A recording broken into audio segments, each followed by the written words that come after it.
Aleluia, glória a Deus. Boa noite a todos, graça e paz. Quem está alegre, diga amém. Quem está amém, diga alegre. Você pode sentar, obrigado. Eu queria que você fizesse a melhor cara profética de crente que você conseguir para o vizinho ao lado e falasse para ele: papai vai te pegar de jeito. Se você achar que tem liberdade para isso, fala para ele: vai acabar com a sua raça. Glória a Deus. Glória a Deus. Gente, estou muito feliz de estar aqui com vocês nessa conferência, está pegando fogo. E estou feliz pelo privilégio de ministrar, que é sempre uma honra. Estou feliz por servir, essa casa, que a gente tem um carinho muito grande. E também estou feliz de estar acompanhado da minha querida esposa Kelly. Queria que ela ficasse em pé, por favor.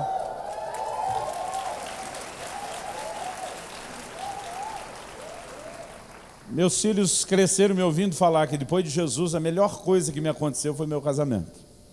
Esse ano nós vamos completar 23 anos de casados. E pensa numa coisa que eu oro, é para aqueles de vocês que estão solteiros casar. E casar direito, aleluia. Antes de compartilhar a palavra, eu quero fazer um breve encorajamento a vocês. Deus tem me incomodado muito a falar a respeito dessas coisas. Quando eu era ainda um pré-adolescente, me lembro de um dia que chegamos em casa, eu e meus irmãos, provavelmente da escola, porque a gente chegou junto. E quando entramos pela sala de casa, a gente percebeu a falta da televisão na sala. Televisão naquela época não era essa tela grande, plana de hoje, era aquelas televisão de tubo. Eu, aliás, ainda sou da época da televisão de válvula. A televisão de válvula, quando você ligava, aparecia primeiro uma faixa. Depois que as válvulas esquentavam, ela ia esticando. E às vezes ainda aparecia a metade da imagem invertida, a metade de cima embaixo, a de baixo em cima. Vocês lembram, não tinha controle remoto, a gente ia lá no seletor e ajustava horizontal, vertical e arrumava. Bom, nessa época a nossa televisão era só de 14 polegadas. Isso é a tela de um notebook para muitos de vocês. E nós chegamos em casa e a televisão tinha sumido. Meu irmão mais velho, como representante do sindicato dos filhos frustrados, foi lá falar com o papai. Naquela época não se tirava a satisfação com o pai. Filho falava de uma forma bem respeitosa, temerosa, Parecia, na antiguidade, o jogador de futebol na frente do juiz, mão para trás, cabeça abaixo. Então meu irmão perguntou ao papai: papai, cadê a televisão? E o papai disse: eu vendi. Meu irmão perguntou: mas vai comprar outra? Meu pai disse: não. Ele perguntou: nós vamos ficar sem televisão? Meu pai disse: sim. E meu irmão teve a audácia, a coragem de arriscar um por quê? E quando ele perguntou por quê, papai, num tom quase ameaçador, respondeu: porque filho meu não cresce só assistindo televisão e jogando videogame. Se é que dá para chamar de videogame, aquela desgraça daquele gráfico da época. Meu filho ria quando conheceu o Atari. Eu falei: filho, o Atari era evolução, você ia rir, era do que tinha antes. Mas eu lembro, papai olhou para a gente e disse: vocês vão aprender a ler. E a partir daquele dia, além da leitura bíblica, que era uma obrigação diária, ele fez a gente começar a pegar um livro por semana na biblioteca da escola. Eu não posso dizer para você que eu gostei, porque na época eu odiei. Na verdade, eu virei um televizinho. Tudo que eu queria assistir tinha que bacar de um vizinho. Mas eu comecei a criar o hábito da leitura. E aos 15 anos de idade, quando eu fui cheio do Espírito Santo, eu já estava há muitos anos treinando essa coisa da leitura. E nenhuma escola bíblica aceitava ninguém com menos de 18 anos. Nenhum seminário, nenhum instituto, nenhuma escola ministerial. Como é que você fala para um garoto de 15 anos, pilhado, cheio do Espírito Santo, doido para servir a Deus, que tem que esperar mais 3 anos, para talvez estudar mais uns 4, para daqui uns 7, eu com 15, irmão, 7 anos, era daqui uns 7 começar a fazer algo para Deus. Eu com 15, 7 anos era quase metade da minha vida. Era muito tempo para esperar. E eu disse comigo mesmo: eu posso até esperar, mas não vou esperar sentado fazendo nada. Como já tinha o hábito da leitura, eu ataquei a biblioteca do meu pai. Porque uma das coisas que o papai mais investiu dinheiro foi literatura cristã. E quando finalmente eu cheguei aos 18 anos e pude entrar na escola bíblica, eu já estava estudando há muito tempo. Eu fiz apenas alguns meses de aula. E um dia o diretor me chamou e ele me disse: olha, eu nunca ouvi falar de alguém que tenha feito isso, eu nunca fiz isso antes, eu não sei se vou fazer de novo. Mas ele olhou para mim e falou: é evidente que você estava se preparando muito tempo antes de chegar aqui. E ele falou, eu não vou perder seu tempo. Para resumir a história, ele me tirou da condição de aluno, me botou para dar aula, eu ajudei a formar minha classe, não tenho diploma até hoje. Por que eu estou dizendo isso? Eu acredito na literatura. E eu tenho razões para isso. Em primeiro lugar, porque o próprio Deus acreditou. A sua palavra chegou até nós, porque Ele acreditou nesse instrumento da literatura. Quando eu olho para os homens de Deus da antiguidade, todos eles valorizavam isso de alguma forma, né? Por mais que a pessoa não seja um erudito, um acadêmico, ele tem que, no mínimo, ler a Bíblia, no mínimo. O apóstolo Paulo escreve a Timóteo e diz, aplica-te à leitura. Quando ele estava preso em Roma, ele diz a Timóteo, traz a capa que eu deixei em Troade. Irmão, quando o cara está pedindo a capa, era a nossa versão hoje de um preso pedindo um cobertor. Eu estive naquela prisão de Paulo e Pedro em Roma em 2003, 15 anos atrás. E era o maior calor da Europa dos últimos 50 anos quando eu estive lá. E mesmo naquele calor, quando você entrava naquela gruta, a sensação de frio era impressionante. Eu fiquei pensando, se a gente sente frio no calor, o que é que Paulo sentia no inverno? Mas ele pede, traz a capa que eu deixei em Troade. Mas ele diz para Timóteo, e traz também os pergaminhos. Sabe o que ele está dizendo? Eu não posso ficar com frio e eu não posso ficar sem ler. Quando você vai olhando ao longo da história, você percebe pessoas que se dedicaram, no mínimo, à leitura bíblica. Aos 18 anos de idade, alguém me perguntou, quantos livros você já leu? E eu fiz uma conta daquele, um livro por semana da escola. Eu fiz a conta livro por livro da biblioteca do meu pai, aqueles que eu tinha comprado. Aos 18 anos de idade, eu tinha lido mais de 400 livros. Agora, você não vai fazer isso de uma vez, da noite para o dia. Mas o que eu tenho procurado encorajar é as pessoas a criarem o hábito da leitura, principalmente a leitura bíblica. Meu filho tinha 6 anos de idade. Minha mulher é orientadora pedagógica, o menino começou a ser alfabetizado aos 5. Com 6 anos de idade, ele um dia chegou para mim e falou, papai, o que eu preciso para ler a Bíblia em um ano? Eu falei, filho, vamos fazer as contas? A Bíblia tem 1189 capítulos. Dividido pelos 365 dias do ano, você tem a média de 3,3 alguma coisa. Eu falei, como é difícil manter a conta quebrada, eu falei, vamos fazer a seguinte conta. De segunda a sexta, dia de aula, você lê 3 capítulos por dia. Sábado e domingo, você lê 4. Eu falei, você vai ler a Bíblia um ano. E ele começou aquela disciplina aos 6 anos de idade. Antes de completar os 7, ele tinha lido a Bíblia toda. Ele fez isso de novo aos 7, ele fez isso de novo aos 8, ele fez isso de novo aos 9. Aos 9 anos ele falou, papai, então se eu ler 7 por dia, eu leio 2 vezes por ano? Eu falei, sim. E ele começou a ler 7 capítulos da Bíblia por dia. Aos 11 anos de idade, ele já tinha lido a Bíblia 9 vezes. Outro dia alguém falou, esse menino é um gênio. Eu falei, ele não é um gênio, ele só aprendeu uma disciplina, coisa que brasileiro não gosta. Irmão, nós precisamos nos envolver mais com a leitura, começando a palavra de Deus. Então, eu quero só jogar aqui um desafio para você. 3, irmão, tem crente que está anos convertido, nunca leu a Bíblia toda. 3 capítulos por dia, fala sério, ainda dá para você parcelar um de manhã, um no almoço e outro de noite. Não é algo tão difícil, mas nós precisamos nos dedicar. Eu sei que fazer de uma vez é um desafio. Eu li a Bíblia uma vez em 9 dias, eu quase fiquei maluco, não recomendo.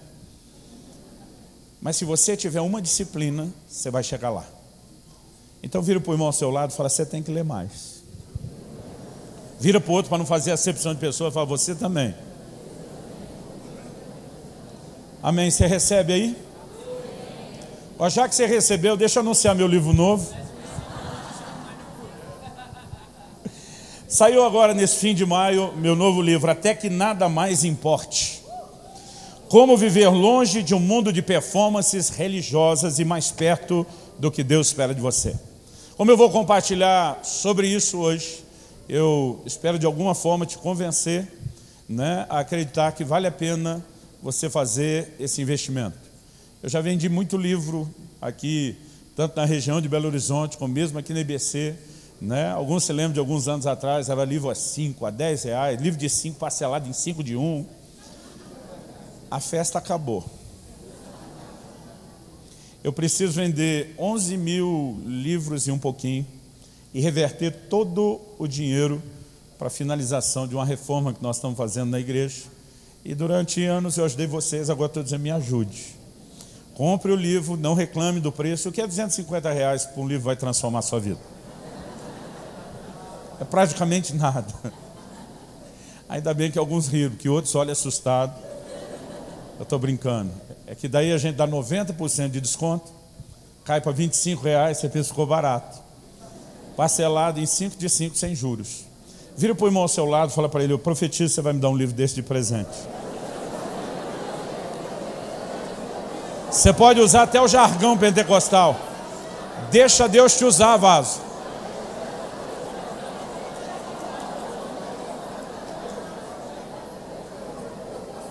Amém. Sabe o que é legal? Eu fico olhando aqui. Quem fala para o outro é empolgado. Quem ouve se faz de surdo. Vocês estão prontos para receber a palavra de Deus? Abra sua Bíblia em Filipenses, no capítulo 3. Filipenses, capítulo 3, versículos 7 e 8. Aperte o cinto de segurança.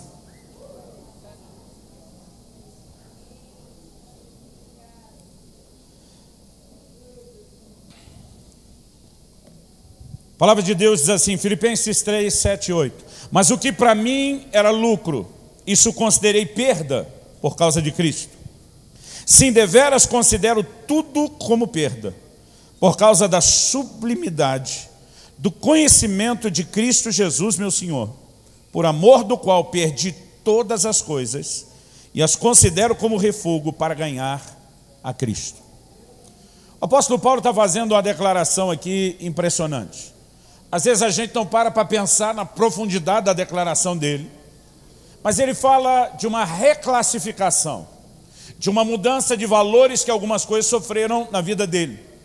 Ele fala de coisas que antes eram lucro, em outras palavras, eram importantes. Ele as olhava como sendo ganho, mas elas foram reclassificadas ou rebaixadas nessa classificação, de lucro para perda. De um lugar de importância para um lugar de não muita importância. E a razão pela qual essas coisas perderam a sua classificação de importância foi porque algo entrou no cenário, algo entrou na história. E esse algo era tão importante, que essas coisas, diante da importância desse algo que chegou, elas perderam a sua importância. Paulo está dizendo, por causa da sublimidade do conhecimento de Cristo Jesus, meu Senhor, essas outras coisas perderam a sua importância, perderam o seu valor. Ele fala de uma descoberta, não apenas uma experiência, mas um entendimento do lugar de importância que o Senhor Jesus deve ter, diante do qual as outras coisas começam a perder a sua importância. É quando nós chegamos ao lugar onde nada mais importa a não ser Ele. E eu quero começar a falar a respeito desse princípio bíblico, compartilhando, na verdade, uma história. E ela começa em dezembro de 2007. No dia 31 de dezembro de 2007, eu terminei de almoçar e eu lembro que eu empurrei o prato vazio para o lado. Olhei para minha esposa Kelly e falei para ela, nos próximos 21 dias, eu não vou comer absolutamente nada. Eu vou passar as 3 semanas só na água. Kelly me olhou com os olhos um pouquinho arregalados, eu nunca tinha feito um jejum maior do que 2 semanas. E ela falou, você vai jejuar essas 3 semanas, fio corrido na água. Falei, vou fazer isso. Ela me perguntou, Deus te pediu isso? Falei, não, Deus não me pediu, vou fazer porque eu quero. Eu quero mais de Deus. Eu quero experimentar mais do que Deus tem para mim. Eu quero ir além, eu quero romper, eu não quero em momento algum estacionar sabendo que tem mais. Então eu decido fazer desse ano que está chegando, porque a gente já estava pertinho da virada. Falei, eu decido fazer de 2008 o ano da busca. Eu vou buscar Deus como eu nunca fiz na minha vida. E pensa num cara que entrou em 2008 determinado a buscar Deus. Eu fiz os 21 dias de jejum. Eu decidi que eu ia ler a Bíblia de uma forma também que eu nunca tinha feito. Eu cheguei a ler a Bíblia 2 vezes no mês, naquele ano de 2008. Eu decidi separar tempo com Deus para oração. E pensa num camarada que entrou fundo nessa pegada e numa busca acelerada. Agora, quando chegamos em meados de fevereiro de 2008, 10 anos atrás, eu me lembro de uma reunião na terça-feira que nós tínhamos na nossa igreja. A gente nem chamava de culto, porque era uma reunião de treinamento de líderes. Era um momento onde a gente reunia principalmente a liderança das células para uma conversa não só de instrução bíblica, mas de alinhamento profético, alinhamento da visão. E normalmente a gente tinha apenas um momento breve de oração e passava direto ao treinamento. Não tínhamos sequer um tempo de louvor e adoração. A reunião tinha um foco e um propósito muito específico. Mas naquele dia, enquanto nós orávamos, aquela oração, às vezes que a gente entra quase no piloto automático, sem muita pretensão. Enquanto nós orávamos, começando a reunião, alguém resolveu passar a mão no violão e cantar uma canção. Eu me lembro, era uma canção do Marcos Witt, que diz: eu te busco, te anelo, te necessito. Enquanto nós estávamos cantando aquilo sobre buscar, desejar Deus, alguém lá no céu apertou em algum lugar aquele botão que ativou o modo glória da reunião. Irmão, de uma hora para outra, eu não sei explicar o que aconteceu. Nossa igreja está para completar 13 anos. Eu nunca vi uma reunião como aquela, nem antes nem depois. Já tivemos muita coisa especial, mas como aquela, foi só aquela. No mesmo instante, e por isso que eu brinco que parece que alguém apertou um botão para mudar aquele ambiente. A maioria quase absoluta daqueles irmãos no auditório começaram a chorar. Ninguém mais conseguia cantar. E todo mundo só fazia era chorar. Eu chorava que nem criança, eu chorava quase convulsivamente. E eu não conseguia nem entender porque é que eu estava chorando. E eu olhava os irmãos se prostrando, cara no chão, deitando para todo lado, esparramando pelos cantos, e era uma choradeira só. Enquanto eu chorava, tentando entender aquilo, começou a vir ao meu espírito uma percepção de que o Espírito Santo estava tentando nos conduzir a um lugar de um arrependimento mais profundo. E até aí eu não tive nenhum problema com a ideia da necessidade de arrependimento. Mas de repente eu comecei a perceber dentro de mim que o propósito pelo qual Ele queria que a gente se arrependesse era por não estar buscando a Deus como deveria. E quando esse entendimento chegou no meu coração, e nós não estávamos buscando a Deus como deveria, e precisávamos nos arrepender, irmão, pensa num camarada que ficou indignado, fui eu. Eu estava no momento que eu acreditava ser o auge da minha busca. Eu tinha acabado de fazer o maior jejum da minha vida. Eu estava com a cara enfiada na Bíblia todo dia. Eu estava orando, buscando a Deus, e eu poderia dizer que eu estava quebrando todos os meus recordes, todas as minhas marcas. Tudo aquilo que eu podia rotular e dizer, minha busca foi até aqui, eu estava indo além. É lógico que eu não tive coragem de verbalizar isso para Deus, mas o sentimento veio dentro de mim. E com Deus você, na verdade, não precisa nem falar. O salmista diz, a palavra ainda não me chegou à boca, e tu já sabes. Pensa numa relação transparente com Deus, é a nossa. Ele já sabe o que você vai falar, o que você vai pensar, o que você vai sentir, o que você não teve coragem de falar, ele sabe tudo. E de repente aquele sentimento de indignação brotou dentro de mim. Eu queria estar aqui te dizendo que eu me arrependi, falei, eu preciso melhorar mesmo, mas não, aquilo, tudo dentro de mim parecia lutar contra aquilo. E o sentimento de indignação parece que queria gritar. Se isso não está bom para você, e isso eu estou dizendo, as 3 semanas de jejum, eu com a cara enfiada na Bíblia, o tempo de oração, se isso não está bom para você, quando é que vai estar bom para você? Se eu fosse Deus, e um fiel falasse comigo desse jeito, eu esmagava ele que nem um inseto. Mas graças a Deus, eu não sou Deus. Ele é que é Deus.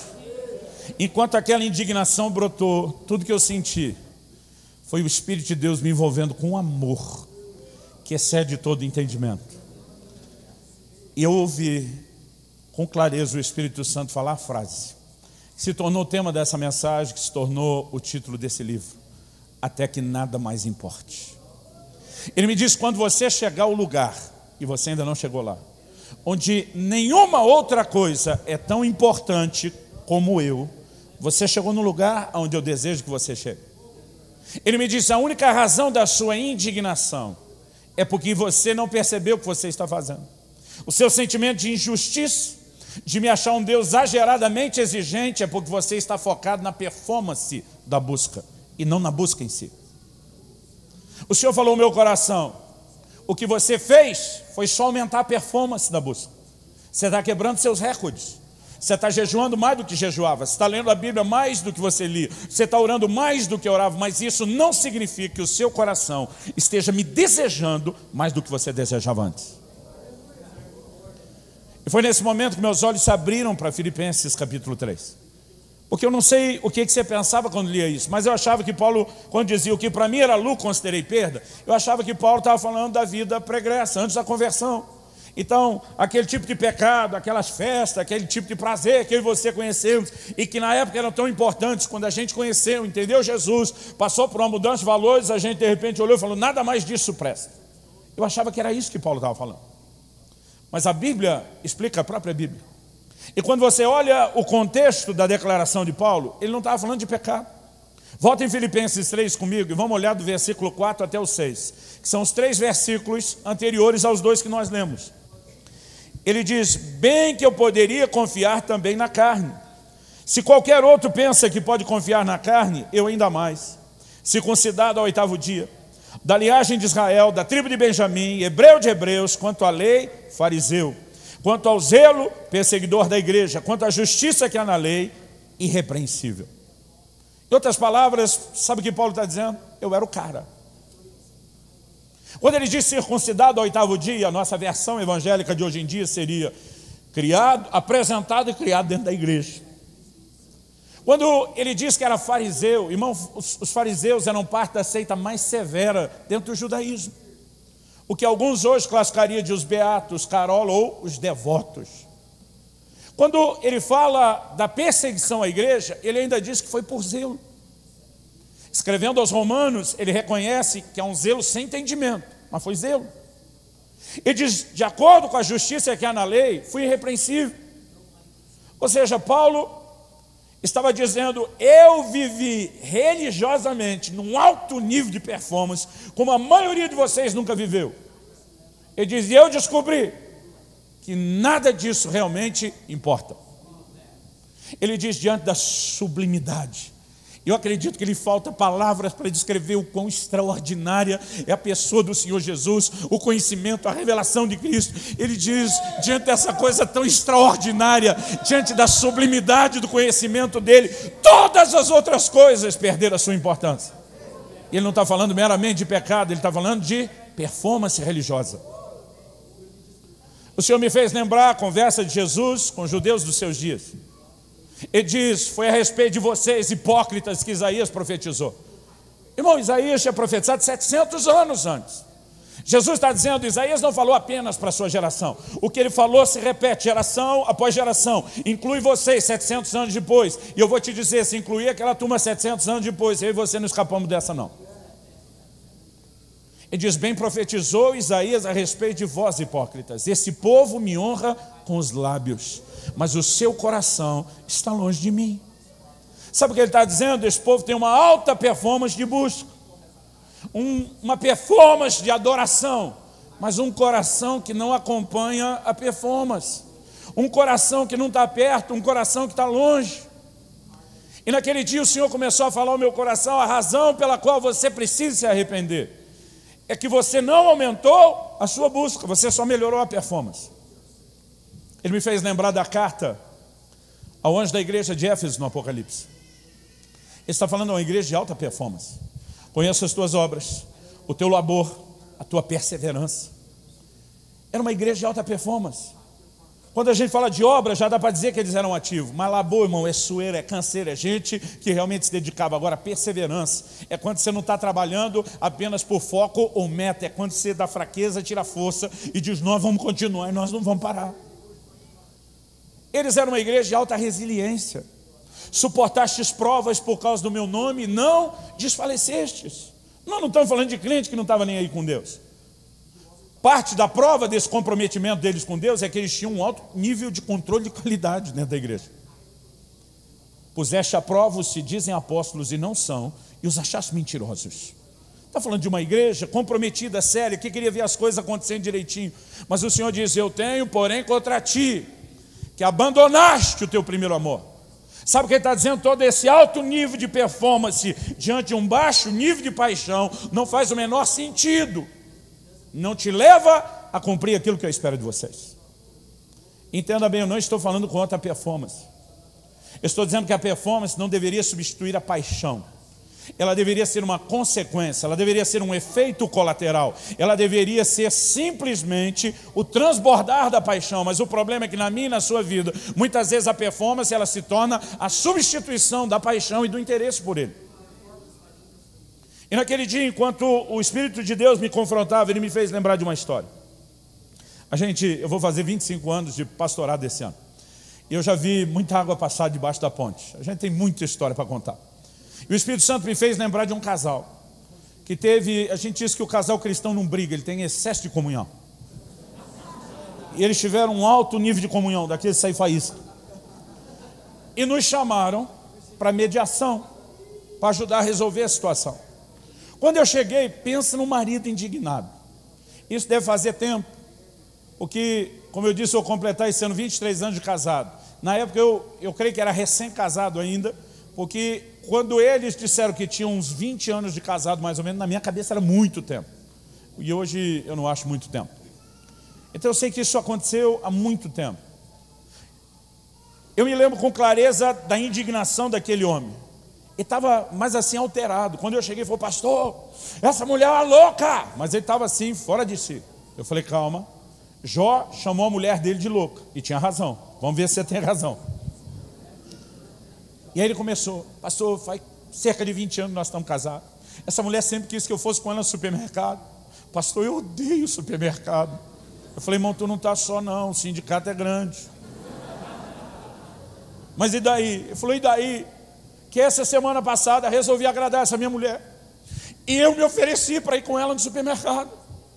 E quando nós voltamos, o senhor acredita que essa louca me disse que não quer que eu vá com ela no supermercado? Se fosse hoje, a palavra da moda, ele teria chamado ela de bipolar. E ele estava ali, despejando aquilo tudo, a irmã quieta, serena, tranquila, só com um sinalzinho com a mão. Tipo, depois dele eu falo. Aí quando ele terminou aquilo tudo, falei: terminou? Terminei. Só vez, irmã. E quando eu dei a ela o direito de resposta, ela falou: pastor, eu nunca quis que ele fosse comigo no supermercado. Gente, quando ela falou isso, o cara quase endemoniou. Sabe quando parece manifesta uma coisa dentro do cara assim? Alô, que eu estou falando, eu vou chamar meus filhos, eu tenho testemunha. Eu falei: calma, calma. É a vez dela agora. Mas já que ele tinha interrompido, eu virei para a irmã e falei: irmã, até eu estou com dificuldade de acreditar em você. Falei: você pode até não ser aquele tipo de esposa que quer que o marido, além de ir no supermercado, discuta a relação empurrando o carrinho em público. Falei: você pode até não ser dessa. Mas com quase 20 anos, você dizer que nunca quis que ele fosse, até eu estou com dificuldade de acreditar. Eu falei: então, ou você reconsidera o que falou, ou dá uma explicação, porque está difícil para mim acreditar. Ela falou: pastor, então eu vou explicar. Ela diz: eu nunca quis que ele fosse comigo no supermercado. O que eu queria é que ele quisesse ir.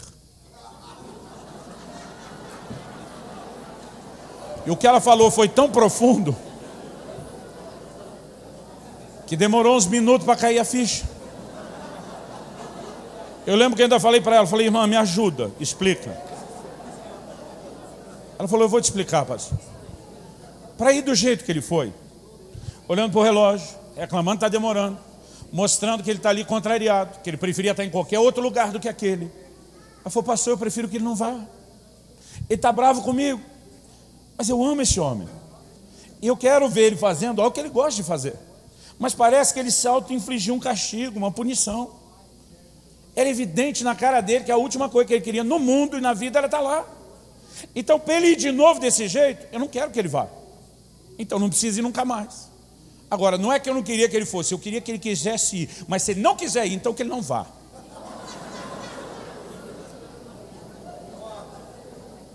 Agora, 10 anos atrás, naquela sala, reunido com os nossos líderes, o Espírito Santo falou comigo: o que eu queria não é que você me buscasse, é que você quisesse me buscar. Ele disse: você está lendo a Bíblia como nunca antes, mas você está parecendo aquele marido acompanhando a esposa no mercado. Parece que você se auto-infligiu um castigo. Porque, irmão, eu não tinha tempo sobrando no meu dia para ler tanto a Bíblia. Então eu tinha que fazer isso à noite, quando chegava em casa. Eu também não tenho dificuldade de entrar à noite adentro.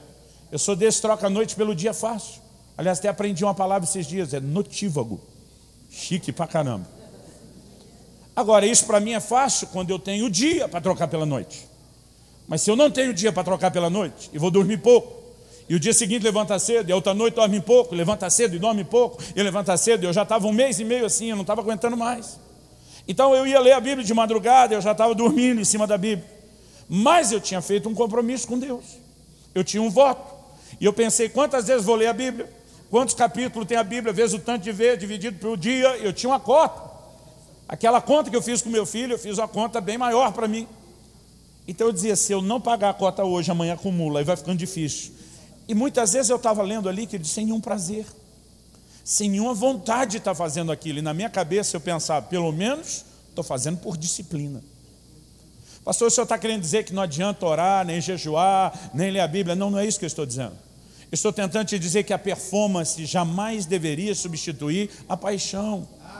Deus não quer apenas que a gente o busque, Deus quer que a gente queira buscá-lo.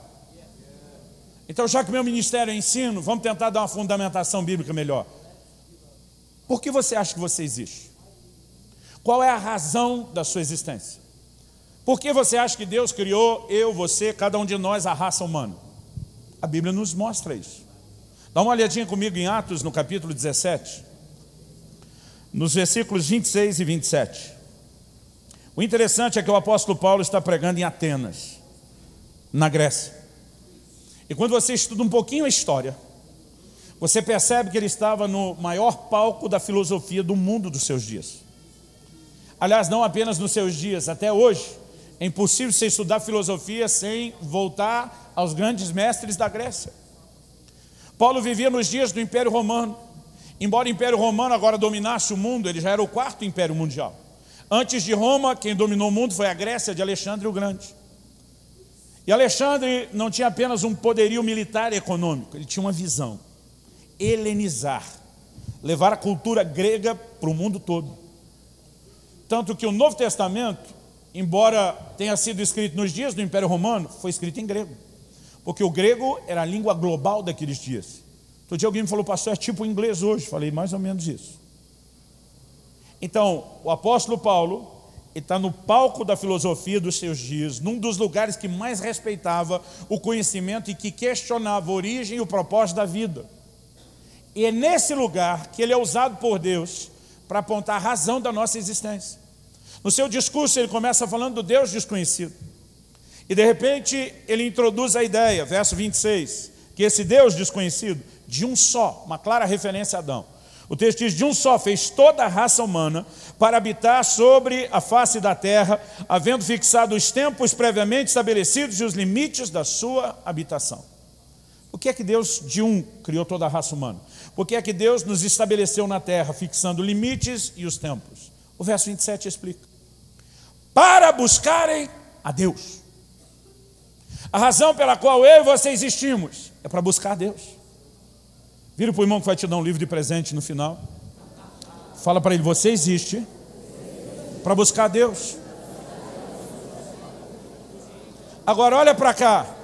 Olha o verso 27. Ele diz assim, se porventura, tateando, o possam achar. Bem que ele não está longe de cada um de nós. Quando a Bíblia diz que Deus não está longe, está falando de um Deus que quer ser encontrado. Ele não quer dificultar as coisas. E que reconhece a limitação que o homem tem. Quando é que alguém procura algo, irmão? Tateando, apalpando, quando está desprovido da visão. A nova geração não sabe o que é isso, porque hoje em dia acabou a luz, ele puxa o celular do bolso e ilumina. Eu estava esses dias na casa de alguém, acabou a luz, eu estava no banheiro, puxei o celular, liguei a lanterna, estava tudo certo. Agora, eu sou de uma época, irmão, que a gente não tinha celular e nem lanterna no celular quando começou a ter celular. E quando dava um blackout, a gente já saía apalpando as coisas para achar aquela gaveta que teria ou a lanterna ou a vela. Então, quando é que você sai apalpando? Quando não tem visão, quando você está desprovido da visão. E quando a Bíblia diz que Deus esperava que o homem, ainda que apalpando, tateando, o buscasse, ele está dizendo, ainda que limitado, ainda que desprovido de visão e entendimento, ainda que com recursos limitadíssimos, eu espero que você tente me encontrar. E muitos de vocês estão aqui hoje batendo em muitas portas antes de ter um encontro com Cristo. Você estava no escuro, apalpando, procurando, havia dentro de você um anseio, eu quero encontrá-lo.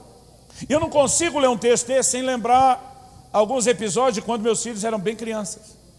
Hoje eles estão, o Israel, meu filho, com 20 anos, já casado, minha filha Elise com 17 anos, e Deus mantenha longe dela todo garoto com qualquer outra intenção, por pelo menos mais um tempo. Mas quando eles eram uns toquinhos de gente, eu gostava muito de brincar com eles, deles me acharem. Agora, como eles eram tão crianças, tão limitados, eu tinha que facilitar a vida deles. Então eu me lembro que às vezes eu me ajoelhava na frente do sofá, com o corpo todo para fora, e cobria só a cabeça com uma almofada. O interessante é que vinha aquele estoquinho de gente, levantava a almofada, ah, te achei. E eu tinha vontade de dizer, qualquer um conseguiria encontrar. Mas não falava. Eu tinha que entender aquele nível de limitação da criança, eu fazia festa, você encontrou. Só que chegou uma hora que aquela do sofá estava muito manjada. Então eu comecei a me esconder atrás da cortina. Eu já tive uma barriga bem maior do que hoje. Então o esconder atrás da cortina era uma missão quase impossível. E além de todo aquele volume do corpo aparecendo, dos pés para fora. Eu me lembro de ocasiões, teve uma casa que nós moramos que tinha, como é o nome daquilo? Que ele é um voal, aquela coisa meio transparente na frente. Às vezes eu ficava só naquele forro meio transparente. Qualquer um poderia ver. E eu vinha falando, pô, tá ali, como se fosse difícil de enxergar.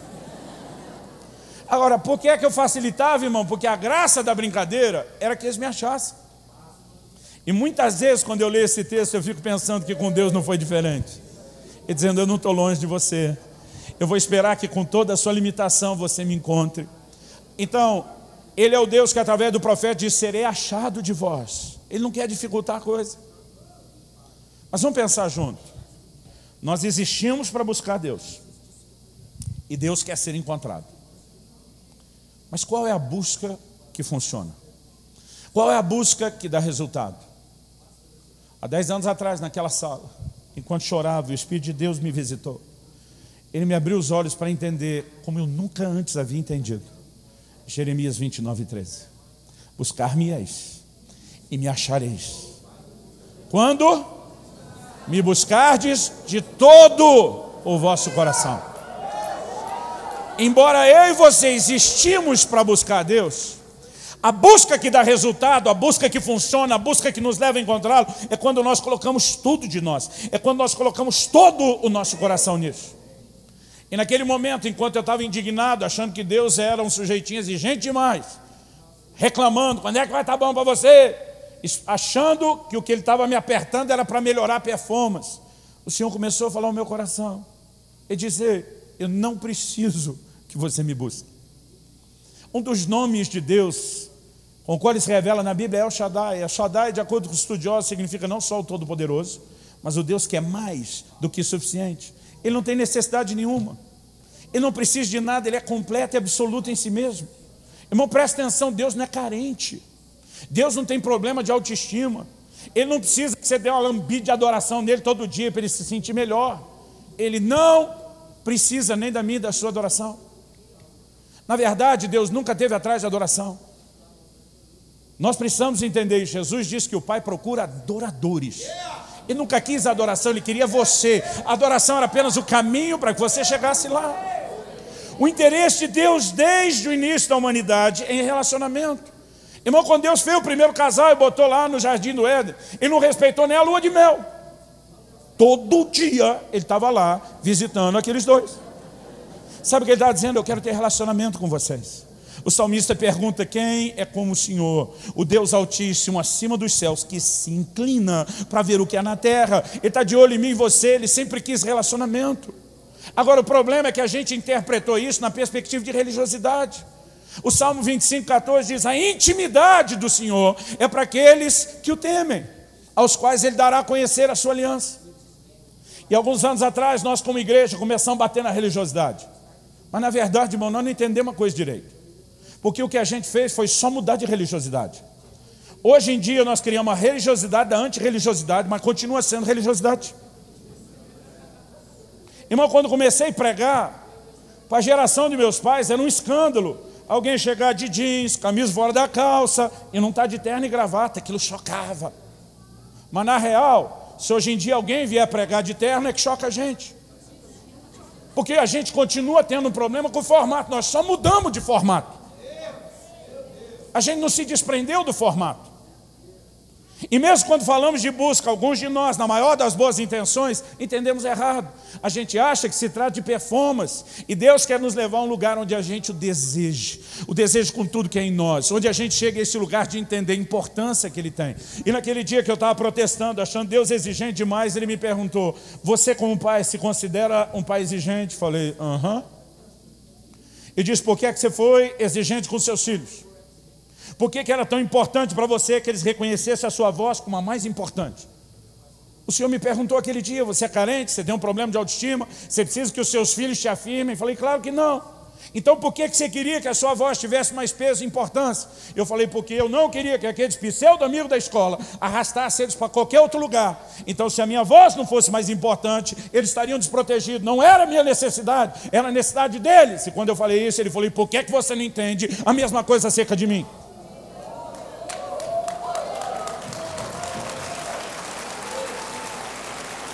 Se você me perguntar, Deus é exigente? Eu vou te responder, pra caramba! O maior mandamento é não só amá-lo, mas é amá-lo de todo o coração, com toda a nossa alma, com todo o nosso entendimento, com todas as nossas forças. A busca que funciona é quando nós colocamos todo o nosso coração. Jesus falou, antes de preocupar com a sua comida, com a sua veste, com aquilo que você bebe, necessidade básica. E diz, busca o reino em primeiro lugar. Irmão, se isso não é exigente, me diga o que é. É um alto nível de exigência, agora não é uma necessidade dele. Irmão, há uma lei de reciprocidade que eu e você não entendemos. Tiago diz, chegai-vos a Deus e Ele se chegará a vós. Enquanto nós não colocarmos tudo de nós nessa busca, nós jamais teremos tudo dele.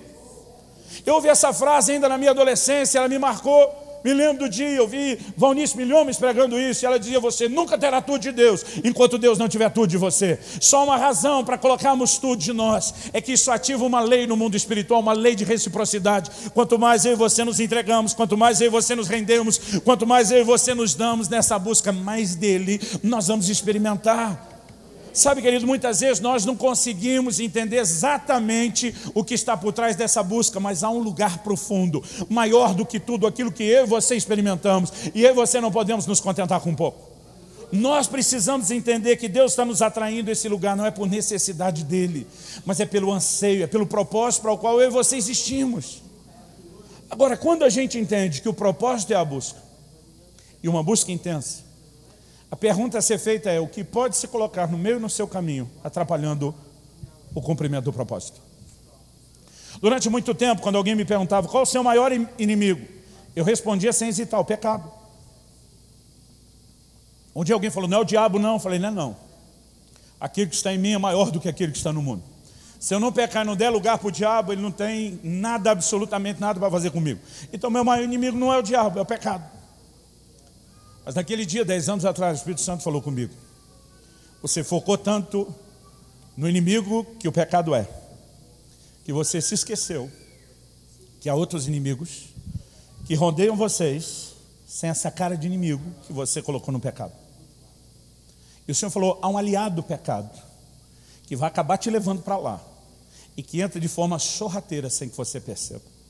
E naquele dia o Senhor começou a falar comigo, eu quero corrigir isso na sua vida. Eu quero que você se levante como uma voz para falar contra as distrações. E esse é o ponto que eu quero explorar aqui hoje. Pastor, do que o senhor está falando? Vamos começar com os fundamentos bíblicos. Êxodo capítulo 5, de 7 a 9. Nós vemos Moisés indo até Faraó com uma mensagem. Deixa meu povo ir para que me adore. O propósito da redenção é a adoração. Você vai encontrar isso nas figuras do Velho Testamento e vai encontrar declarações explícitas no Novo Testamento. Em Lucas capítulo 1, ali pelos versículos 74, 75, Zacarias, pai de João Batista, cheio do Espírito Santo, ele profetiza, para que libertos das mãos dos nossos inimigos, o adorássemos em santidade e justiça todos os nossos dias. O propósito por trás da redenção era essa conexão de intimidade da adoração. Agora, quando Moisés chega para o faraó e diz, deixa meu povo ir para que me adore, qual foi a resposta do faraó em Êxodo 5, de 7 a 9? Ele diz, esse povo deve estar muito ocioso para estar pensando em adoração. Vamos encher eles de atividade, para que eles não tenham tempo de pensar em adoração. Ele não estava dizendo, vocês têm que se colocar contra Deus e o propósito. Ele não está dizendo, gente, arranca da cabeça de vocês, esse negócio de adoração não vai levar a lugar nenhum. Ele diz, vamos encher o povo de trabalho. Vamos sobrecarregar eles com ativismo, que não dê tempo para eles pensar em adoração. Agora a pergunta é, será que a estratégia mudou? A gente tem o ditado popular que diz, time está ganhando, não mexe. Será que o diabo precisaria mudar uma estratégia que tem sido funcional desde então até hoje? Irmão, eu vejo nisso um paralelo. A libertação de Israel do Velho Testamento é uma figura da nossa redenção no Novo Testamento. Eles eram escravos debaixo de um tirano que os oprimia. Essa era a nossa história. Colossenses 1,3 diz que Deus nos arrancou do império das trevas. A gente também estava debaixo de um tirano que nos oprimia e escravizava. Quando foi que eles saíram de lá? Na noite em que o Cordeiro da Páscoa foi morto, seu sangue foi derramado e colocado nos umbrais das portas. Paulo escreve aos Coríntios, chama Jesus de o nosso Cordeiro Pascal. E quando ele derramou seu sangue, ele criou uma provisão. Mas quando eu e você, pela fé, pegamos do sangue, nos apropriamos, colocando na porta da nossa casa, dizendo isso é nosso, eu e você fomos alcançados pela redenção. Quando eles saíram do Egito e chegaram ao Monte Sinai, Deus fez declarações sobre aquele povo. Essas mesmas declarações, em Êxodo 19 no Sinai, são repetidas pelo apóstolo Pedro. Vós sois a nação santa, a geração eleita, o sacerdócio real, o povo de propriedade exclusiva de Deus. Temos um paralelo. Então Faraó tipifica na simbologia bíblica uma figura de Satanás. Então o que nós temos não é meramente um rei tentando tirar da cabeça do povo a ideia de adoração. Nós temos a figura do grande inimigo de Deus, que até hoje tenta nos dissuadir do chamado à adoração, usando distrações. Em Lucas 14, Jesus estava comendo numa casa e alguém fez um comentário, já que estavam à mesa. Bem-aventurado aquele que comer no reino de Deus. O Senhor aproveita o momento da refeição, o comentário, e fala de um banquete que foi preparado. Irmão, banquete na Bíblia fala de comunhão, fala de relacionamento. Não é apenas comer para refazer as forças correndo. E ele diz que os convidados foram chamados para aquele banquete, mas quando chegou a hora, cada um deles começou a dar uma desculpa. O primeiro deles diz assim, comprei um campo, não posso ir. Irmão, se você for analisar a desculpa, o que o cara está dizendo não é algo ruim em si. Eu classificaria como algo bom, como algo legítimo. Aliás, alguns diriam, resposta de oração, bênção de Deus, cumprimento de uma promessa. Em quase 25 anos de pastorado, nunca vi um irmão reclamar, ô pastor, ora comigo, coisa terrível, comprei a casa própria. Ninguém chega na hora dessa reclamando, ele vai dizer, bênção de Deus, cumprimento da promessa. Aí o outro dá outra desculpa e diz, comprei 5 juntas de bois e portanto não posso ir. Numa época em que todo mundo vivia da lavoura, de plantar e colher, ainda que não fosse um fazendeiro, no mínimo sua chacrinha ele tinha. Irmão, ter 5 juntas de bois a mais 10 animais, para puxar o arado, para a colheita, significava um aumento da produtividade, com consequente aumento dos ganhos. Quem hoje em dia vai chegar reclamando, estou vendendo 3 vezes mais, né? Meu salário quintuplicou, ninguém reclama, a gente vai dizer, bênção de Deus, provisão, cumprimento da promessa, ou como os crentes gostam de dizer, Deus honrou. Ninguém ia dizer que é ruim. E se não dá para falar mal das primeiras 2 desculpas, a terceira é que não dá. Ele diz, casei-me. O casamento é a ideia de Deus. Não dá para dizer que o casamento é errado. Errada é a escolha que alguns fazem, mas não o casamento. Nenhuma dessas coisas são ruins, nenhuma dessas coisas são erradas. Elas são boas, elas são legítimas. A questão é que quando algo, mesmo não sendo errado, começa a ocupar um lugar que não lhe pertence, a ponto de dissuadir você ou distrair você da razão da sua existência, aquilo, mesmo não sendo errado em si mesmo, ocupa um lugar errado na sua vida. E muitas vezes a gente não percebe que a gente pode estar sendo distraído até com bênçãos. A Bíblia diz que Noé plantou uma vinha e colheu o seu fruto. Quando a Bíblia fala rápido assim, eu e você, sem mergulhar na cultura daqueles dias, não vamos entender. Mas, irmão, todos os povos antigos, isso não era só quem conhecia Deus e depois a linhagem de Abraão, todos os povos antigos, na hora da colheita, eles gastavam tempo festejando, agradecendo as divindades em que criam. Quem não conhecia o Deus vivo e verdadeiro fazia isso aos deuses pagãos. Noé plantou a vinha, colheu do seu fruto. O que se pressupõe? Vai ter festa de celebração e gratidão pela colheita, pela bênção divina de uma boa colheita. Só que enquanto ele celebrava a bênção da colheita, ele se embriagou. E eu quero tomar isso como um paralelo. Muitos de nós temos nos embriagado com as bênçãos de Deus.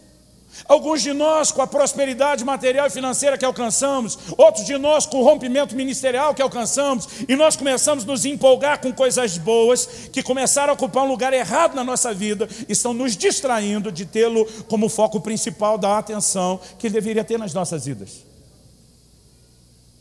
Quando eu e você começamos a perceber o quão séria é a questão das distrações, naquela noite, 10 anos atrás, fevereiro de 2008, enquanto eu estava sendo ali atropelado, massacrado pelo Espírito Santo com essas correções, ele falou de uma forma clara ao meu coração e disse: ano passado, você me trocou por aquele filme. E quando ele falou, eu já sabia o que ele estava falando. Eu falei para ele: não é justo eu jogar isso na minha cara. Eu já me arrependi. Você já pregou para Deus? Eu de vez em quando eu prego para Deus. Tua palavra diz: dos meus pecados o Senhor não lembra, que o Senhor vai jogar na profundeza do mar. Eu comecei a dizer: o Senhor não pode jogar na minha cara. Eu já arrependi. É para você entender o que eu estou falando. Então, em vez de ficar 10 anos atrás, vamos voltar 11 anos atrás, fevereiro de 2007.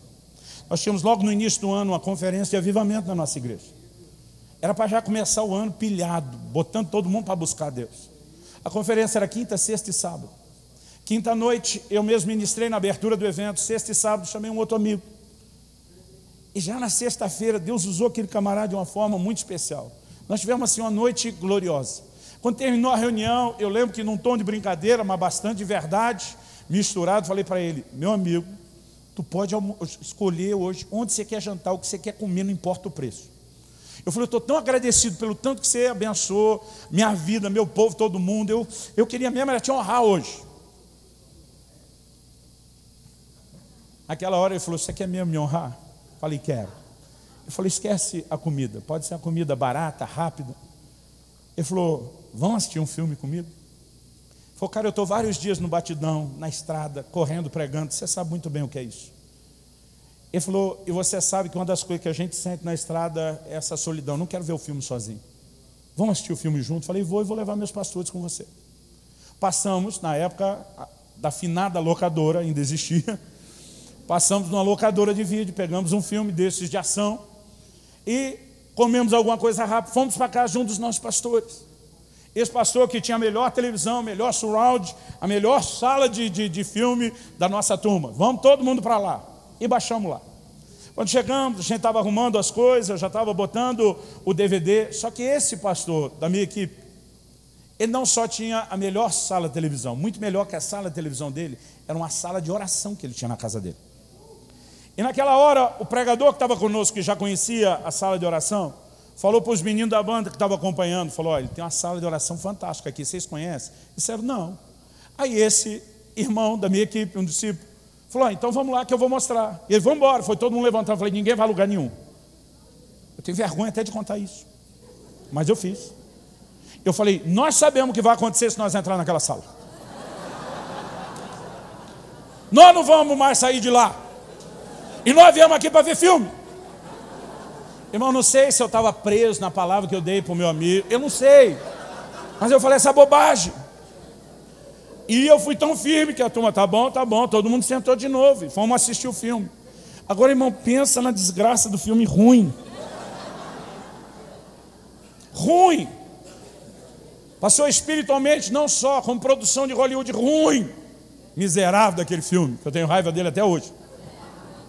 Só que eu sou de uma geração, a geração dos meus filhos é a geração YouTube, Netflix. Eles começam a ver um negócio, não gostam, eles param. A minha geração não era assim. A gente dizia: eu fui lá naquela locadora, eu paguei por esse negócio, então você não podia desistir. E às vezes a gente ainda ficava: mas vai melhorar. Aí durante o filme, várias vezes um de nós dizia: gente, dá não, vamos parar esse negócio. Ou, não, vamos tentar mais um pouco. Aí depois aquele que dizia: vamos tentar, dizia: não, tá ruim mesmo, vamos desistir. Outro falou: não, agora vamos tentar mais um pouco. Teve uma hora, irmão, que a gente não estava nem na expectativa mais que melhorasse, só que despiorasse. Mas não, foi piorando, até que terminou do pior jeito possível. Irmão, que raiva que deu em todo mundo.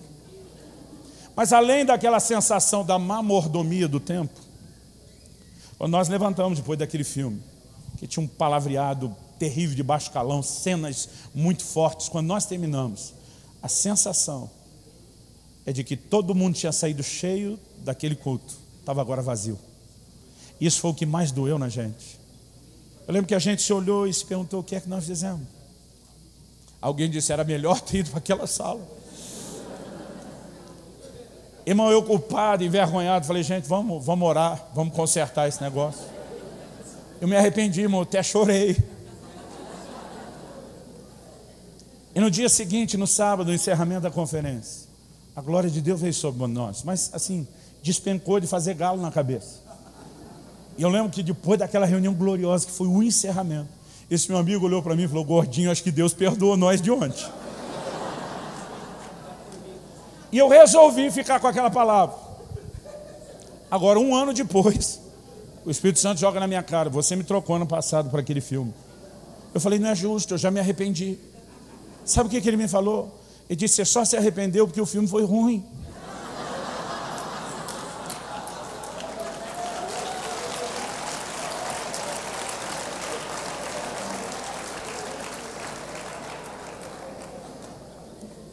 Ele disse: acha que foi a única vez que você me trocou?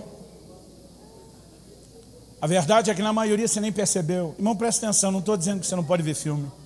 Não estou dizendo que você não pode se divertir. Há um contexto. Nós tínhamos saído de um ambiente onde os nossos corações estavam tomados pela glória de Deus. Naquele momento nada, absolutamente nada, deveria ser mais importante do que o que nós estávamos experimentando. Agora, muitas vezes eu e você nos distraímos e nem nos damos conta. Em Lucas, no capítulo 10, a Bíblia diz que Jesus chega na casa de Marta e Maria. Dos versículos 38 a 42, nós temos esse texto clássico.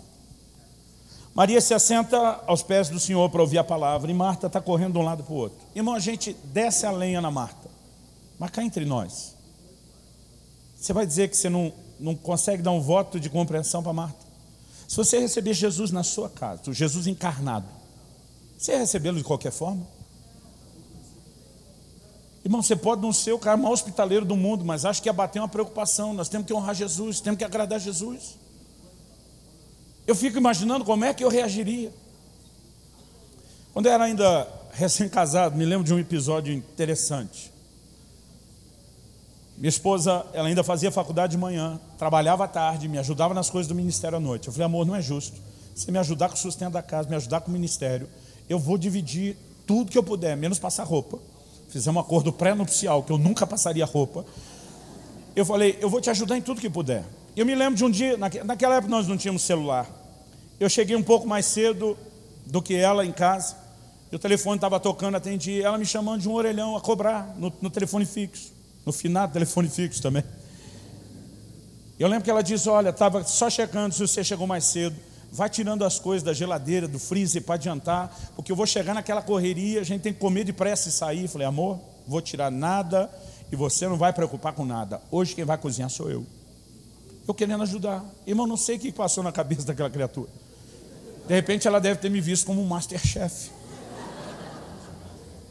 Minhas habilidades culinárias eram limitadíssimas. Mas ela empolgada falou: e o que nós teremos no cardápio? Eu empolgado olhei em cima da mesa e falei: massa com peixe. Meu irmão, estava com miojo e uma lata de sardinha. Mas quando eu falei massa com peixe, eu não sei o que passou na cabeça dela. Eu só lembro dela ter dito uau. E desligou. Quando ela desligou, caiu a ficha. Eu falei: a expectativa dela vai ser maior do que a realidade. O problema é que não tinha um celular para ligar de volta e dizer: amor, não é bem isso que você está pensando. E agora eu sabia que até chegar em casa ela estava pensando naquilo, esperando aquilo. Eu falei: estou encrencado.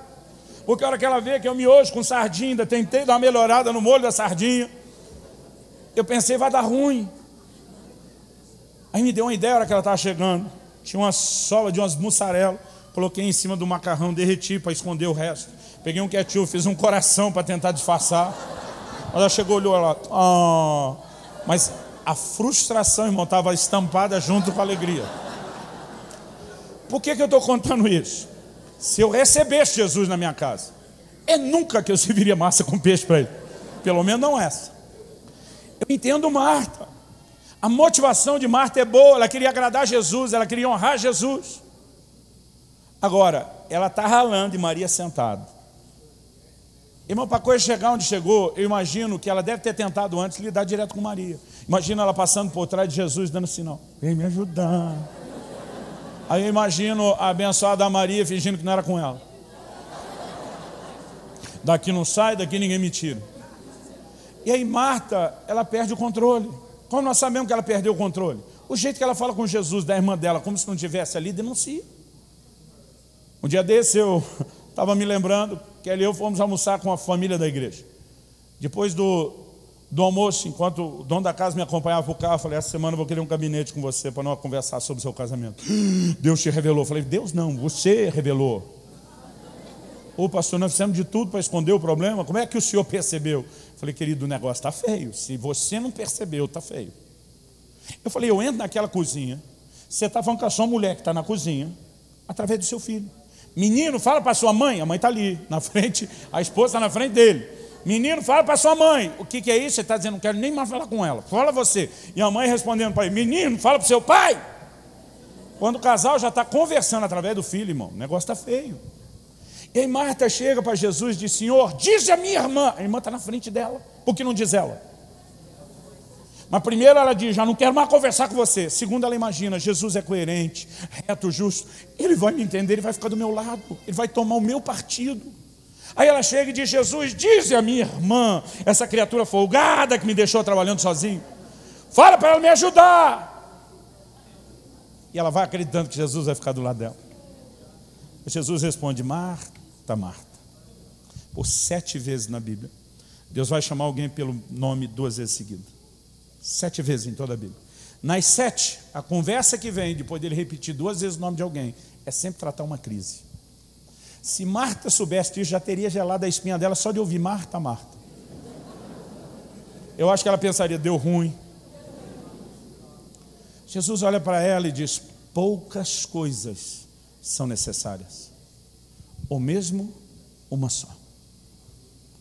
Irmão, nós estamos falando do Verbo encarnado. O Deus que criou todas as coisas está dizendo: gente, no final das contas, a geração dos meus pais diria, no frigir dos ovos, no final das contas, ele diz: poucas coisas são necessárias, ou mesmo uma só. Uma só. Ele diz: Maria escolheu a boa parte. Há uma coisa que importa, ela escolheu. E quando Jesus diz: essa não lhe será tirada, na minha cabeça imagina ele olhando para Marta e dizendo: é ruim que eu vou deixar você arrancá-la daqui. Se pouca coisa importa, realmente, na verdade, uma só, e ela escolheu a coisa boa, você acha mesmo que eu vou ficar do seu lado, Marta? Agora, a motivação de Marta era boa? Era. Ela não queria agradar Jesus, seu serviço queria. E já teve alguns momentos, pensa num cara imperativo no ministério seu, irmão. Mas teve momentos que o Senhor disse: ei, você quer mesmo me agradar? Para um pouco a correria, fica comigo e dá atenção. Porque muitas vezes nós estamos nos distraindo com coisas boas. E o que Deus espera de mim e de você não é mera e unicamente performance. Esses dias alguém me perguntou: pastor, esse livro é sobre paixão? Eu falei: é muito mais do que isso. É a respeito do lugar correto que Jesus precisa ocupar na minha e na sua vida. É a respeito do ponto central de todo relacionamento com Deus, que quando ele está ajustado, todas as outras coisas vão se alinhando. E eu e você precisamos estar nesse lugar. Não é apenas melhorar a performance da busca, não é apenas melhorar a performance ministerial. E eu não estou falando contra nem a performance de busca, nem ministério, desde que isso seja efeito colateral, desde que isso seja mera consequência. O que você precisamos permitir que aconteça é que o nosso interesse aumente, é que a gente não se esqueça dele. Aquela noite, anos atrás, o Espírito Santo me fez lembrar de uma experiência tão gostosa no início que eu tive com meu filho. Isso deve ter acontecido no mínimo uns 11, 12 anos atrás. PlayStation 2 era novidade na época. E eu lembro que cheguei em casa, meu filho tinha 8, 9 anos de idade. Eu cheguei com o PlayStation 2, dei para ele de presente. Falei: filho, isso aqui é para você. Irmão, pensa no menino que surtou. Ele não fez festa, ele surtou. Ele corria, ele gritava, ele rolava no chão, ele me abraçava, me beijava, segurava minha bochecha, saía pular, correr mais. E dizia: pai, você é o melhor pai do mundo. Irmão, foi tão gostoso ver a festa daquele menino, que até eu me senti o paizão. Falei: eu sou o cara. Acertei o que esse menino mais queria. E naquela hora eu fiquei feliz com a felicidade dele. Mas foi só uma questão de tempo. E eu comecei a pegar raiva daquele PlayStation. Sabe por quê? Aquilo que alegrou tanto meu filho, começou a roubar meu filho de mim. Eu chegava em casa, eu permaneço em média 2, 3 dias por semana, a maioria das vezes fora de casa. Quinta, sexta, sábado pregando, domingo a quarta, é normalmente minha rotina na igreja. E quando eu chegava, a maior parte dos 13 anos que eu estou lá em Curitiba, eu sempre morei perto do aeroporto. Perto assim, na hora do rush, 15 minutos. Você tem ideia? Então, quando chegava, eu lembro que no início, aquele fazia questão de me buscar, depois eu tive que dispensá-la disso. O avião aterrissava, eu ligava o celular e dizia, cheguei. Era desembarcar, pegar a mala, ela já estava na porta me pegando. E meus filhos sabiam que ela ia voltar depressa. Então, quando eu abria a porta da sala, entrava, eles estavam me esperando. Pulavam em cima de mim, aqueles dois faziam uma festa, era uma alegria. Mas depois daquele bendito PlayStation, para não falar o que eu realmente pensei dele. Quando eu chegava, estava só a Alissa, a minha filha mais nova. E eu fazia festa com ela, rolava, brincava. Quando aquilo terminava, Israel, cadê você? Já vou, só vou passar de fase. Até hoje eu tenho dificuldade com a frase, passar de fase. Já desse um irmão falou para mim, pastor, sinto que eu estou passando de fase. Falei, muda essa nomenclatura. Teve um dia que eu queria jogar aquele PlayStation pela janela, de tanta raiva que eu peguei nele. Há 10 anos atrás o Espírito Santo disse, você lembra do PlayStation? Eu falei, lembro do PlayStation. Ele disse, pois é, vocês fazem a mesma coisa comigo o tempo todo. Coisa que vocês desejaram, coisa que vocês pediram, coisas que vocês buscaram e que se alegraram tanto quando eu entreguei. E que hoje em dia estão roubando vocês de mim. Eu não vim aqui jogar pedra em você. Eu não vim aqui te atacar ou te apontar o dedo. Estou compartilhando uma correção que se repete já há 10 anos, na esperança de que a carapuça lhe sirva, de que isso te ajude de alguma forma. A igreja brasileira precisa amadurecer para o lugar da verdadeira busca. A verdadeira busca é mais do que a gente trocar uma religiosidade por outra. A verdadeira busca é mais do que performance. Ela se traduz em desejo. E quando eu e você chegamos àquele lugar onde Davi chegou, ele não foi chamado de homem segundo o coração de Deus porque era perfeito, porque a Bíblia é honesta em mostrar que ele não era. Mas ele diz uma coisa, pedi ao Senhor e a buscarei, que eu possa habitar no seu santuário, contemplar a sua formosura, inquirir no seu santo templo. A palavra inquirir significa examinar, meditar, estudar. Ele está dizendo, Deus, eu quero te admirar, eu quero te estudar, eu quero conhecer você. Basicamente, querido, Davi está falando a mesma coisa que Jesus falou para Marta. Uma coisa realmente importa. Os dois basicamente estão falando a mesma coisa que Paulo quando diz, diante da sublimidade do conhecimento de Cristo Jesus, meu Senhor, todas as coisas que antes eram importantes, a performance religiosa perdeu a sua importância, perde a importância que ele tem. Um dia desse um irmão falou para mim, pastor, ora por mim, eu estou em crise. Eu falei, que crise? Eu gosto de saber pelo que eu vou orar. Ele falou, eu perdi o primeiro amor. Eu falei, então você não está em crise, você está em pecado. Ele me olhou e disse, que é isso? Eu falei, pecado. Se amar a Deus é o maior mandamento, e nós não estamos falando apenas de amar, mas amar com amor total, com tudo que é em você. O não cumprimento do mandamento, que é a definição bíblica de pecado, é pecado. Então o Senhor diz, tenho porém contra ti, que abandonaste teu primeiro amor. Ele diz, arrepende-te. Lembra de onde caíste? Ele chama de queda. Ele diz, você tem que arrepender. Como é que não é pecado? Mas o problema é que muitas vezes eu e você não conseguimos enxergar que a baixa na paixão é um aliado do pecado que está nos arrastando para esse lugar aos poucos, sem que a gente perceba. Pastor, então tem que amar a Deus porque é o maior mandamento. Mas não significa que você tem que fazer isso só com o senso de obrigação. É uma obrigação sim, mas não deveria ser cumprida só com o senso de obrigação. Eu como marido, qualquer outro marido aqui, futuro marido que está crendo e orando para casar e que Deus te abençoe, nós temos um mandamento da parte de Deus.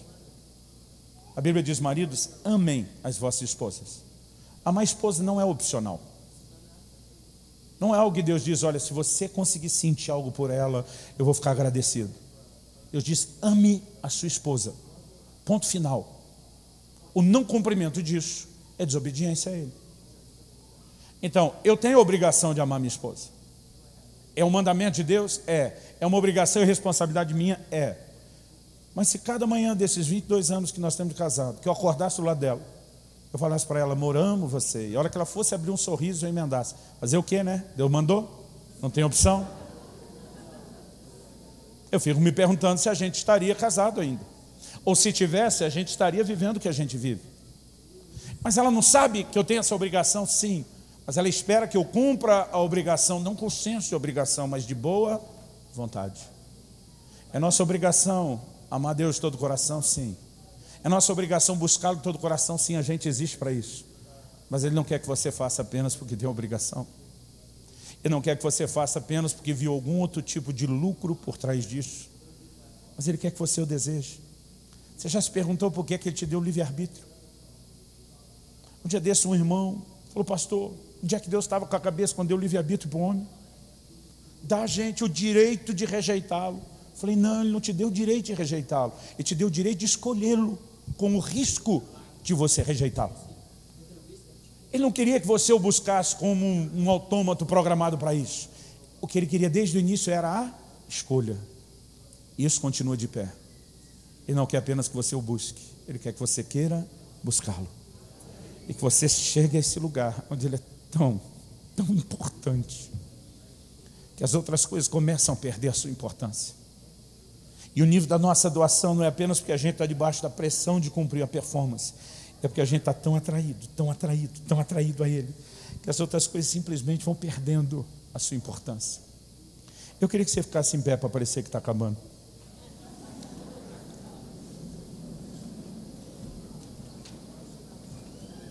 Nós precisamos orar. Esquece a pessoa que está perto de você. Feche seus olhos por um instante. Eu sei que nenhum lugar da Bíblia manda você orar de olho fechado, mas eu acredito que isso pode te ajudar a não distrair nesse momento. Eu quero que você se examine. A Bíblia diz: examine-se o homem a si mesmo. Mas mais do que o autoexame, eu quero te sugerir o exame do alto. A ousadia de orar como salmista: sonda, meu Deus, e conhece o meu coração. Vê se há em mim algum caminho mau. Há coisas que quando Ele abre os nossos olhos, a gente não consegue mais não enxergar. A gente nem consegue se defender. Alguém me perguntou: pastor, o senhor resolveu publicar o livro 10 anos depois, porque já chegou lá? Eu falei: não cheguei lá. Eu estou começando a deixar de ter muita vergonha de tocar no assunto. O próprio Paulo diz: não que eu haja alcançado, mas esquecendo-me das coisas que para trás ficam, prossigo para o alvo. Espírito Santo, se o Senhor não vivificar essa palavra, terá sido só um discurso, só uma palestra. E nós precisamos de mais do que isso. Teu amor nos constrange, Senhor. A insistência do Teu amor em lutar por um relacionamento profundo e não nos deixar acomodar naquilo que é superficial.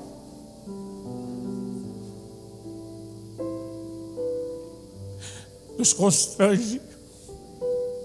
E nós somos tão gratos por um amor tão intenso. E nós oramos por dias onde o vento do Teu Espírito toque com força a igreja brasileira.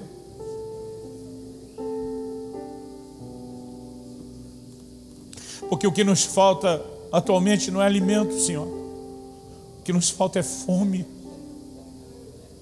Nós nunca tivemos tanta revelação da palavra da nossa nação. Mas estamos diante de uma geração que tem perdido o apetite, que tem perdido o interesse. Portanto, nós oramos: se cumpram as palavras do profeta Amós. Eis que vem dias, diz o Senhor, em que enviarei fome sobre a terra. Não fome de pão, nem sede de água, mas de ouvir as palavras do Senhor. Nós queremos ir além das distrações. Muitos de nós temos nos enroscado em coisas boas, e às vezes na boa motivação do nosso coração, mas ainda estamos comprometendo o propósito. Ajuda-nos a entender, ajuda-nos a perceber, ajuda-nos a corresponder. Vem sobre nós, Espírito Santo. Fala com Deus, querido, do seu jeito, da sua maneira. Eu pedi para você ficar em pé pelo hábito, ora como se achar melhor. Em pé, sentado, de joelho, no seu lugar, aqui na frente, lá no fundo, em voz baixa, em voz alta, mas derrama seu coração diante dele. Fala com Deus e deixa o Senhor falar o seu coração. O Espírito Santo tem aquela capacidade de trazer uma aplicação personalizada de tudo aquilo que você ouviu, aquilo que realmente se aplica a você, e que você consiga perceber o coração dele batendo por você, dizendo: eu quero mais. Eu não quero te oprimir com o fardo de uma busca pesada. Eu quero que você tenha mais de mim, eu quero ter mais de você.